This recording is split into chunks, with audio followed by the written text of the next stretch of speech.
That's how we both feel. Hi guys, welcome back to my YouTube channel. So my name is Rosie and this is my husband Jeremy if you are new here. But we are currently doing an 11-week kind of 200-hour yoga teacher training session, class thing, I guess, program. And we've just finished day 1 of the second weekend, so it's kind of the third day. And I really want to document every single weekend and kind of talk about everything that we learned throughout the day and the weekend, so I can kind of look back on it, and anybody who might be interested in yoga teacher training will know kind of what we did. I guess they're all going to be different. Anyway, I've already filmed week 1. I'll leave it linked here and also linked below if you want to go and watch that one first. But basically today we talked about anatomy. So we talked a lot about the hips and kind of the joints and the sockets and the ligaments and all that kind of thing. And we did some exercises in terms of kind of, this is flexion, whereas moving back is extension. Moving out is abduction, and that's adduction.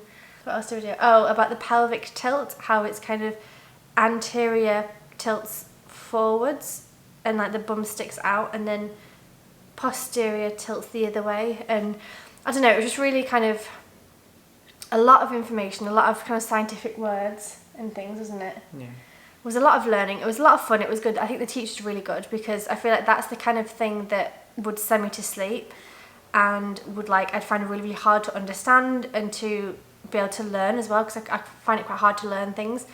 But the way that she taught, I think, was really, really good. So that was really good. So we were learning as well that there's different ways of describing actions basically, and movements, I guess is the right word. And you have to imagine like a pane of glass going through you this way. You can also imagine it this way, or you can imagine it cut through the middle. So it's kind of, it's not going to make any sense me explaining it, but it's basically talking about how to talk about the movement of the body. Really interesting, just a lot of information, wasn't it? Mm. I'm being useless at talking about this and Jeremy's not talking. Well then, and basically, so at lunchtime, so we saw some friends one friend last night, and at lunchtime I slept for the whole hour break that we had from 12:30 to 1:30. I literally went to bed and slept. So then the whole afternoon was like nibbling on cheese and nuts and things. And then she finished off the session with yoga nidra, which is basically like relaxation, meditation. A nap. And we laid down like under a blanket, and she says, okay, you know, focus your attention on your thumb, then your finger, and it goes through your whole body, and it really relaxes you. So she did that, and we're both like half asleep now, which is why I'm not talking very clearly. Obviously, I'm like half asleep, but that was really nice. I was like, quick, we need to film before it gets dark, but we're both like half asleep. Anything else you want to add?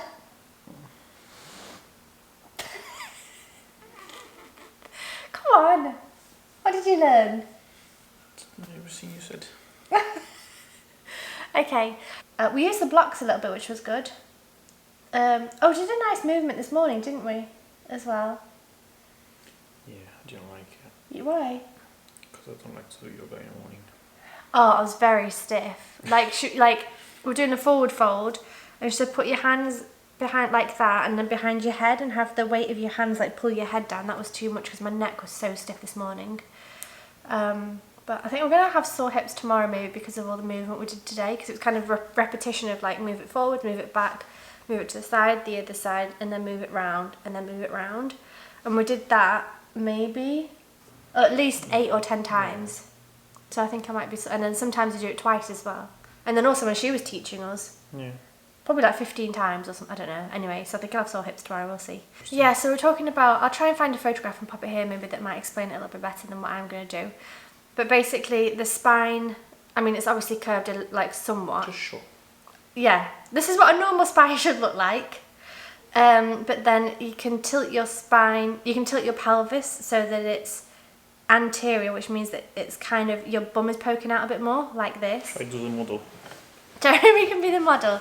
Okay, so this is a neutral spine, and you can see his back is, like, there's a little bit of curve here, but his bum doesn't stick out too much. And then if you do an anterior, which one? Well, think about it. If you've got water in you, yeah. And this is how I stand when I'm kind of relaxed, like making dinner or just waiting for something. I'll just stand like that, and I often put my hands like on my hips as well. But It's I have really like a painful, really like, curved yeah. spine. So all your weight is here. Yeah, and I often get a sore lower back and sore hips, and there's no wonder. And if you tilt the other way, and that's a posterior tilt. So we're learning all about this today. And also we're learning about like the bones, so how you have like your hip bones sticking out, and then you go around and feel the back bones, and also your sit bones in your bum. And I found it like Jeremy's quite skinny, as you can see, so he could find all his bones. He'd be like, oh, mine's here, and I'm poking it. I'm like, well, I've got 3 layers of fat covering everything up, so I couldn't find all my like we're trying to find the sacral in like the SI joint. Didn't find that one. I didn't find the posterior. Yeah, PISI. Can't remember. I didn't find that one. Like, I find it really hard because I've obviously just got a fat covering mine. But no, it was a lot of information today. It was good. And like I said, I think she was a really good teacher, and that she made it kind of easy to understand. But it was a lot of learning, a lot of like words we didn't know before. Yeah. I think tomorrow we're going to talk about muscles on the lower part, and like finish the lower part of the body, and then go on to the top part. Because if you think about it, 8 hours today just on hips is a long time, but there's also like a lot more of the body to talk about. Yeah. So I don't really know how we're going to do all of that tomorrow in terms of like knees, ankles, feet, wrists, elbows, shoulders, spine, abs, like all these different bones and muscles and things. But really, really interesting anyway. I've enjoyed it. But good. Anyway, that's it for this one. We'll be back tomorrow, and I'll stick these two together as like a kind of weekend number 2. And we'll document the whole process, by the way. So this is obviously weekend 2 of 11. I think it's been really fun to kind of see us progress throughout the whole thing and talk about what we learn every week. And then hopefully I'll be doing yoga classes on my YouTube channel. So subscribe if you want to have some yoga classes. You can kind of watch me throughout the whole journey, and then do yoga classes with both of us maybe. I might get Jeremy doing some teaching as well. We'll see. No? Okay, we'll see. But not thank you for watching. We'll see you tomorrow. Bye. Hi guys, so I'm currently editing this video to go up today, and basically on Sunday we recorded a little section. The video cut out because I ran out of battery, and then I started recording again, and I think I deleted the first bit of footage. But basically we talked about the hips and the muscles. We then went down and talked about the hamstrings and the quadriceps and the knees and how the knees work.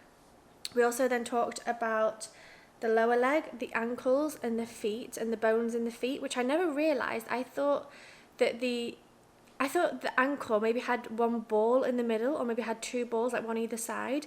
But actually that shape is the shape of your leg bone. I've forgotten the leg bone because it's now a week later. But super interesting. And the feet have got the most, they've got 25%, I think it was, of the bones in the body. It's now Monday when I'm editing this, and we've had a weekend of learning other things, so I've kind of forgotten what I learned last week a little bit.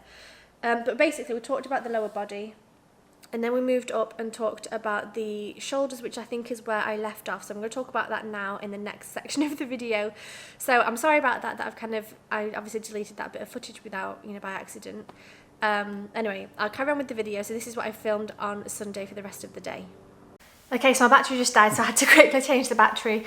So yeah, we talked about the back and the muscles there, and we talked about the shoulder, and we did the kind of landmarks, the bony landmarks. You have to find your humerus bone and then go across to the clavicle, and the scapular thing, and the sternum, and count the ribs and things, and so much information. It was good though, because some things I knew, like I kind of knew that was the humerus, I knew that's the clavicle, but then other things I had no idea about, and it's really interesting to kind of learn everything together. Yeah. I feel like we've only, like she said, scratched the surface. Like we know the I've got basics. more questions. She said it yesterday, but I've got more questions than when it started, in a sense. Yeah. It's a good foundation just to understand how we work a bit. Yeah. But it was like 2 days, so it's probably like 16 hours of content, of like listening and learning. But like my brain is just frazzled. Like the end, the last half an hour she was talking, I was just like, staring into space. Like I can hear her talking, but none of it is going in. Like what was the word she talked about? Proprioception. She talked about 10 minutes about that. I have no idea what it is. And the fascia is basically a network that holds all the nerves and everything. Something like that. Like a mesh. Wrapping us around under the skin. Like, it's like wrapping us around everywhere. Just keep us like, and it connects everything. Yeah. It's like a layer of like. So I feel like we were told the basics of anatomy. Whether I learned all of it or not, I don't know. I think it was just a hell of a lot of information. Well, I think it's like we've learned a lot of basics and stuff like that, and now we're gonna have more hours talking about that, and we're gonna bring everything together to talk about movement, because we just like deconstructed everything and analyzed it on an individual way. Like this muscle does that and that does that, but then when you bring everything together, that's when it makes more sense, I think, and stuff like that. I think my couple of main takeaways from this weekend is that anatomically we all have the same structure, near enough, without obviously illnesses and whatever. Generally we all have the same structure, but people have different sizes of things. So like the sacrum area, it can be long and thin, or it can be short and wide, or some people even have extra ones.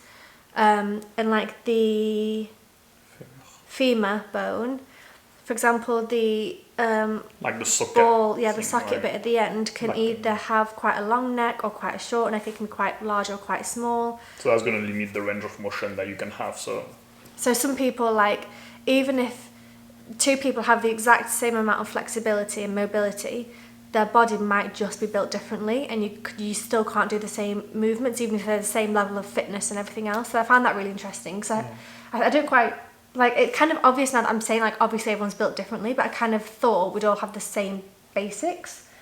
And it was more to do with movement and flexibility and things. So that was really interesting. It's that thing, the more you know, the less you know.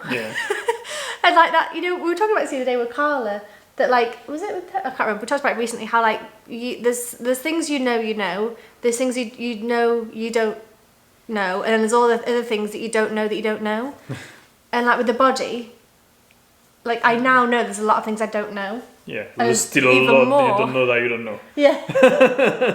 That's confusing, but well, we're gonna have more weekends about like movement, about the nervous system, and about like how trauma affects your fascia and the effects. So it's gonna come together. The spine was interesting as well, like seeing the actual shape of it and how like one bit sticks out and the nervous system goes all the way down through the middle. And also like the floating ribs and things, I don't know, just a lot of information. And like there's, what is it, like a quarter of all bones are in the feet or something? Like a lot. A lot of bones are in the feet, and also a lot of joints are in the feet. Probably, I think 18% or something of all the body's joints are in the feet. Anyway, I'm not like, it was just a hell of a lot of information. I think it'll be good to look through the book again, because I feel like we covered quite a lot of that. And when she was talking, we're trying. It makes more sense now. I think when she was talking, we're trying to find the right page, and then you kind of see it as she was talking about it with her slideshow. We'd also read about it in the book. So it'll be good to kind of maybe this week spend some time just flicking through it and kind of reminding ourselves, because I mean there was so much that we covered in these past 2 days. But I think it's gonna be interesting also, like when we practice yoga, the things that we pay attention that we didn't before.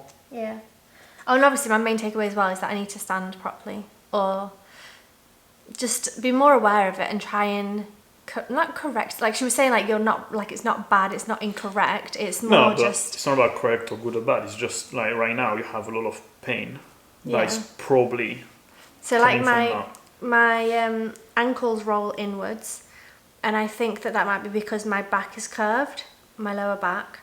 So if I straighten my lower back by like tucking my tail, which she says don't say, like pulling my like sacrum like down, rotating my bottom, like my bum down, tensing my core should kind of help my feet a little bit, but I get a lot of like lower back pain, hip pain, and obviously my feet roll in. So it'll be interesting to see if I can be more aware of that, it's going to be hard after 32 years, so now try and change it. But if I can be more aware, and when I notice it, try and adjust it, and see if that kind of helps anything with my lower back and things. Yeah. Because you're always in pain. There. It's not. Yeah. But I stand like that even like, you know, waiting at the supermarket, or even doing like Tadasana, just standing in mountain pose. Like I never think to like stand, like that's just how I stand. So yeah, that'll be interesting. But we're tired now. It was a long day again. So that's it for, is there anything else you want to add? No. So that's it for weekend 2 of this 11-week yoga teacher training. Like I said, we are documenting the whole process, so stay tuned next Monday for the next episode. I will leave the first episode linked here as well, and also link below if you want to watch that one. But thank you for watching. Wish us good luck on this journey, because it's just like mind-blowing at the moment. It's just like no idea what's going on. Anyway, so I'll be back next Monday with a new episode of this yoga teacher training journey, and I publish other videos on Wednesdays and Fridays as well, so you can go and, you know, subscribe and follow all those as well. So thank you for watching, and I'll see you very soon. Bye. Bye.